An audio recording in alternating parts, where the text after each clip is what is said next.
Salam guru penggerak.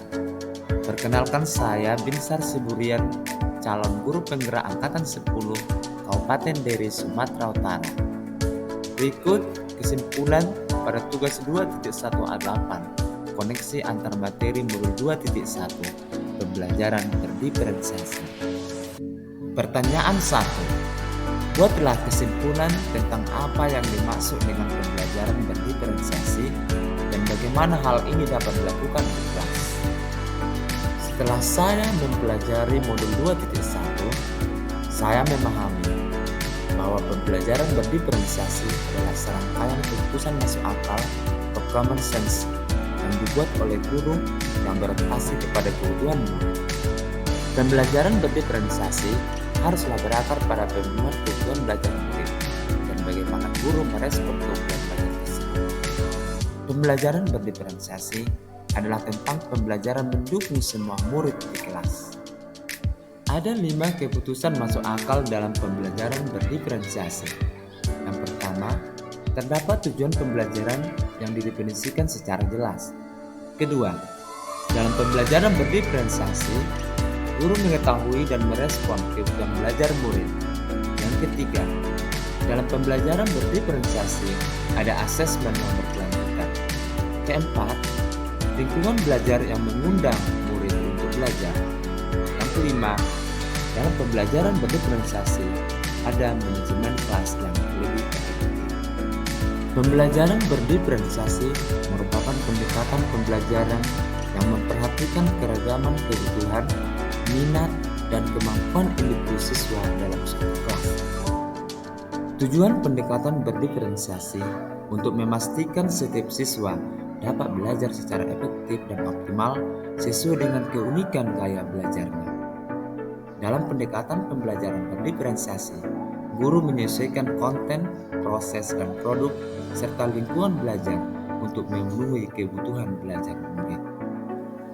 Agar dapat menerapkan pembelajaran berdiferensiasi di kelas, guru harus memahami kebutuhan belajar murid dan strategi penerapan pembelajaran berdiferensiasi.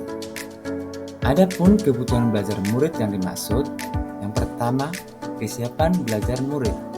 Yang kedua, minat murid. Yang ketiga, profil belajar murid.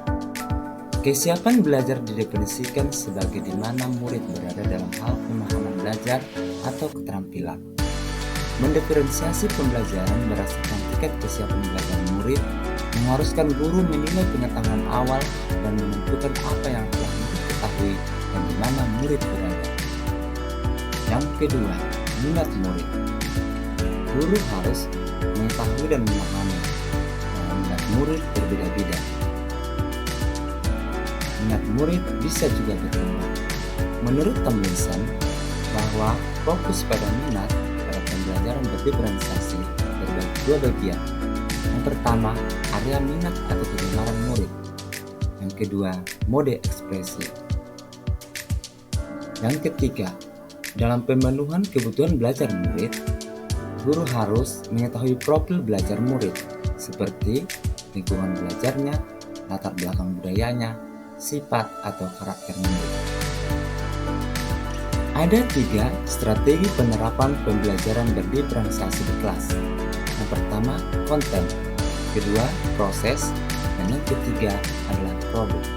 Strategi yang pertama yaitu konten. Materi yang diajarkan guru kepada siswa haruslah sesuai dengan tingkat pemahaman, minat, dan profil belajar siswa. Yang kedua, guru memfasilitasi atau menyediakan media pembelajaran atau sumber belajar yang beragam sesuai dengan gaya belajar siswa, seperti auditori, visual, dan kinestetik. Strategi pembelajaran pada tahap proses. Metode pembelajaran yang diberikan guru bersifat beragam dan bebas, seperti diskusi kelompok, pembelajaran mandiri, atau proyek kolaboratif, dan lain-lain, sesuai dengan gaya belajar yang diinginkan siswa. Sedangkan pada tahap yang ketiga yaitu strategi produk, siswa diberi kebebasan menunjukkan pemahaman mereka dalam memilih variasi hasil penugasan yang mereka inginkan seperti produk lisan, tertulis, bangun, proyek, dan variasi lainnya. Pertanyaan 2. Jelaskan bagaimana pembelajaran berdiferensiasi dapat memenuhi kebutuhan belajar murid dan membantu mencapai hasil belajar yang optimal. Jelaskan pula bagaimana Anda melihat kaitan antar materi dalam modul ini dengan modul lain di program pendidikan guru penggerak. Seperti yang kita tahu, bahwa pembelajaran berdiferensiasi adalah pendekatan pengajaran yang berusaha untuk memenuhi kebutuhan belajar individu dari setiap murid dalam satu kelas.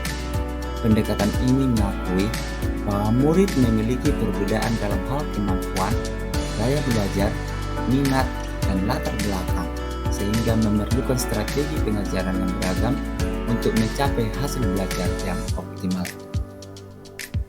Adapun pemahaman saya tentang kaitan antar modul, yaitu modul 1 pembelajaran berdiferensiasi dengan modul 1.1 tentang filosofi pendidikan Ki Hajar Dewantara. Dalam merancang dan melaksanakan pembelajaran berdiferensiasi, berarti guru harus berusaha memenuhi kebutuhan belajar yang berpihak kepada murid, sesuai dengan kodrat alam dan kodrat zaman, sesuai dengan filosofi pendidikan Ki Hajar Dewantara. Kaitan antar modul 2.1 pembelajaran berdiferensiasi dengan modul 1.2 nilai dan peran guru penggerak. Dalam pelaksanaan pembelajaran berdiferensiasi, berarti guru sudah mengaplikasikan nilai dan peran guru penggerak dalam menuntun belajar dan berpihak kepada murid demi tercapainya kemerdekaan belajarnya. Kaitan modul 2.1 pembelajaran berdiferensiasi dengan modul 1.3 visi guru penggerak. Pembelajaran berdiferensiasi adalah salah satu strategi untuk mewujudkan visi guru penggerak yang berpihak kepada murid demi tercapainya perubahan ke arah yang lebih baik. Sedangkan kaitan antar modul 2.1 pembelajaran berdiferensiasi dengan modul 1.4 tentang budaya positif. Dalam pelaksanaan pembelajaran berdiferensiasi, berarti guru dan murid memiliki keyakinan kelas yang disepakati bersama agar proses pembelajaran dapat berjalan dengan baik sesuai dengan nilai-nilai budaya positif. Demikianlah pemaparan saya. Salam tergerak, bergerak, dan menggerakkan.